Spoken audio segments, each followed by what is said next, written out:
Welcome to the Lily Pad podcast. My name is April, and I'm your host. And I'm sitting here with Sarah. Hi, Sarah. Hey, April. How are you, sweetheart? I'm good. I'm glad. And I said, forget this. I'm going to look down in Florida and see what they have down there. I got April's train of thought down to a T. Don't you worry. Oh, no. I throw curveballs in there. I surprise Sometimes. people. Not all the time. I'm not completely predictable. No, but you're oftentimes predictably unpredictable. Yeah. What you said. Can you say that 5 times real fast with cake in your mouth? No. Why would you ask? Because I can. True. Come on now. Touche. Well played. Well played. Speaking of Stranger Things, Oh, my God. I so hooked April pretty bad. mad at you about this right now. You needed to come to the dark side with the rest of us. It's been too long since that's been out. I kind of jumped that fence pretty You far. did. Yeah. You said last week, 2 weeks ago, you were like, hey, you want to come over and watch Stranger Things? Yep. Like, it's been out for 5 years. Can you come now? Yeah, I think I can do it now. Do you feel like you're ready to let it into your life? I'm ready. I'm ready. Oh, well, Hate her. you know how they are. She's mad at all of us, so she's enforcing it this year. I'm In the past, she would be like, "You guys can go home. You don't have to do your last day of PD." I'm going to need you to go ahead and come in on Saturday. Yep, that's exactly what's happening now. Yep. That would be great. God, that's such a good movie. Welcome back. And if you guys are just joining us, Sarah and I are about to call Jim, who is the founder of Boston-based band Illusionsend. And let's see, I tried this a minute ago, but I was just apparently... going to say, are you going to get this right now? I hope so. Let's see if I can actually dial the phone number. So let's do this. Shut up, Sarah. Hello. Hi, is Jim there? How you doing? Jim, This is he. It's April and Sarah. How are you? Good. April and Sarah, how are you guys doing? How you doing, Jim? Good. You sound fantastic. Nice and clear. I love it. Love it. All right, thank you. I always like finding out what brought people to certain areas of their life. Like for me, with cooking, it's because I love food.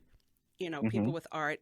Was there anything specific about music that drew you in, or Oh God, funny. When I was a kid, I had always been listening to music and such. I think like one definitive moment that made me want to finally pick up an instrument, like, let's say pick up an instrument again. Like I remember when I was a kid, like in second grade when I was 8 years old, I tried trombone for about 3.5 weeks. Oh, wow. Didn't really work out so well, but one good story I do have, like, I remember one time I was a kid and I was watching like, I don't remember, it was like this really cheesy, like Steven Seagal movie called Under Siege. I remember that one. Yeah. Yes. Yep. Yeah. And I don't know what it was. I was watching that movie with my dad. And that movie came out like years ago, and it was like 9, 10, 11 years old, whatever. And there was this one scene where I forget exactly what was going on, but like it was like they were shooting the submarine or whatever it was from like a view, and I could hear this guitar playing, and I'm like, what the heck is that? And my dad looks over and goes, you like that? I'm like, what is that? It's a guitar. And he's like, that's Jimi Hendrix. That's Voodoo Child. And I was like, gee, that was the first time I was ever really just like kind of mesmerized by music. Hearing that song by He from that movie and all that was just like, I wasn't in me then, but something was in me to just like want to pick up a guitar. A couple of years later, I finally did. Hendrix. I mean, he's one of the icons. Yeah. Oh, yes.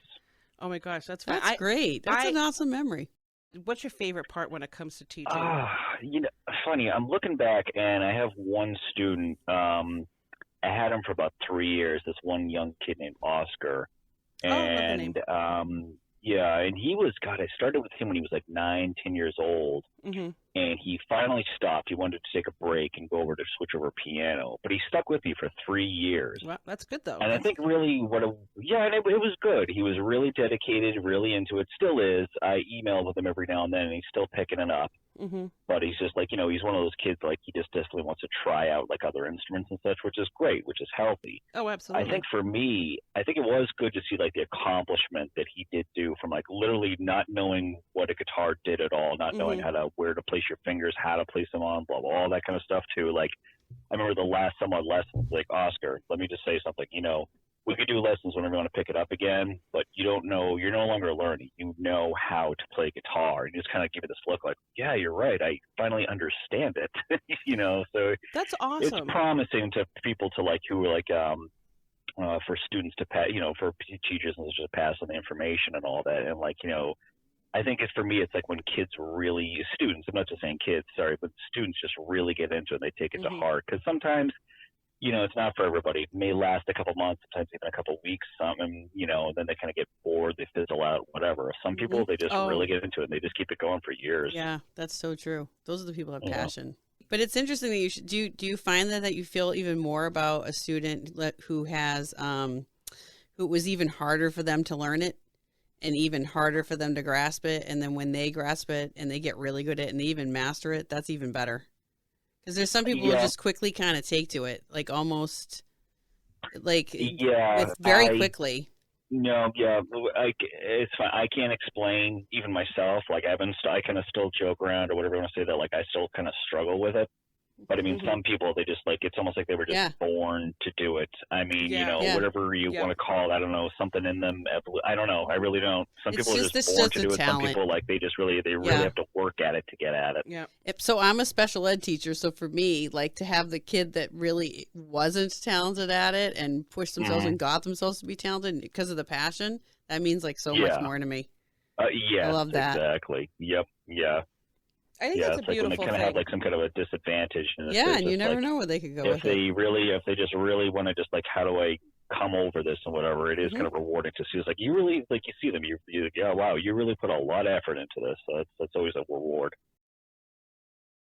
Student who kind of brings me back to the struggling student that really wants to do this, but they want to give up kind of deal, where the passion is there, that they really want to do it, but they're getting so frustrated with themselves that they just say, they kind of like throwing their hands up and they want to quit. Like, would you say anything specific to them to help them maybe get through that phase? Or yeah, I've had a few students in the past where like it's been hard for them to, like, let's just say, do simple things like forming a chord to playing a certain scale, playing notes and all that. And I always say to them, like, I just say, like, don't give up. Like, I always try to say to them, like, take a look at what you're doing and, okay, correct the little mistake. Like, okay, if you're forming a chord, and if, like, let's just say it's something simple, like, okay, you can hear a buzzing because one of your fingers, which is on one of the strings making a note, it's blocking the other one. Then there, just try to maneuver your fingers around, shift things around. To make sure you correct it. Then I tell them, like, okay, right there now, okay, we've made the correction. Now I understand you might be frustrated that it's going to take you a little bit longer to just remember how to, like, form that chord because you were so used to doing it one way, but you did it another way. You have to do it another way now. But I mean, I kind of tell them patience is a big thing. If you keep doing it, practicing exercises of just doing things at a certain pace in a certain way, you will build up the proper timing and speed for like that. Sports. I mean, I always try to explain that to them. It's like, listen, patience is a big thing with that, because if you keep practicing to get at it, before you know it, you'll master it. Is there a venue in Boston that you like more than, say, others? I mean, obviously, I'm not saying that, which one would you be your favorite, I guess I would say. Yeah, no, I mean, there's a lot of great ones out there. Like, what was it? I mean, the Middle East is always a fun time to play. I played the Upstairs a few times. Yep. The new club it's kind of quasi-new. It's going on for a couple of years now. The Jungle in Somerville. I really like that place. Oh, I think, yeah. Yeah. Paul with Melt just played there like a couple of weeks ago. They did. It's been really, really nice talking with you tonight, Jim, and I really appreciate you letting me give you a quick call. Thank you both for reaching out to me. I really appreciate it. It was a fun time. Oh, absolutely. Nice to meet you. Yeah, absolutely. And you know what? Yeah. Hit me up sometime. Like, if you have any more upcoming gigs or whatnot, I can throw you guys back in the loop and then do another quick posting and mention any upcoming gigs. So feel free to email me anytime. Thank you. All right, we'll talk soon. Peace out. Yep. You guys keep it going. Thank you. Appreciate everything. We're back, and I have to hurry this up because Sarah's tired. But we just spoke to Jim from illusionsend, and it was a really good conversation. I was really happy we were able to chit-chat with him for a while. And we're going to keep this part quick because she's giving me the evil eye. And, before we go, done Sarah. Anything. I'm just sitting here. Here, Sarah. Oh, now she wants me to sign crap after she, lies about how I'm acting. You know the drill. Jeez. I even filled part of it out for you. I put the date. She's a piece of work, isn't she? Yeah, I'll hold the phone She's for a you. piece of work, folks. I'm a piece of work. But Sarah, no, thank you for always coming over, especially if it's on a weeknight, because it's almost over. It's 8:15. It's so late. It's almost over. She said it was almost dark out and she needs to leave. I am working this week. I have to be to work at 7:20. You know how early it is. Shut up. Jeez. From someone who doesn't work, sitting there giving me the stink eye over there about having to go to bed early. Did you see this? I did see that. She is... No more of that crap. Is that a bird? Yes, it was a bird. It didn't have wings. It's not flying not anywhere. Not all birds have wings. Nope. Not all. And I do see you ate that whole piece of cake. I did. I told you I would. I was watching you. You were so delicate. The whole conversation, you were taking teeny tiny bites. You were so... I would have eaten that thing in 30 seconds. It was really rich. I know, it was really good. But no, and again, always thank you for coming over and staying up almost past your bedtime.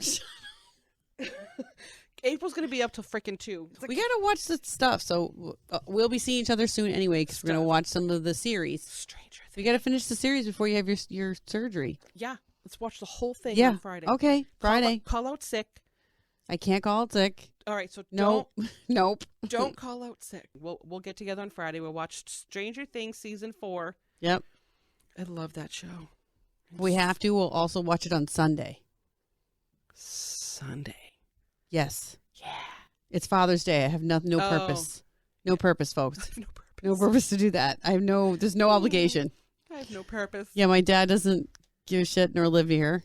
And I don't have a husband. So there's that. I don't have a husband. Right. I don't have to glorify my husband that day. Nope. And so that's it for me. I got no other father shit to do.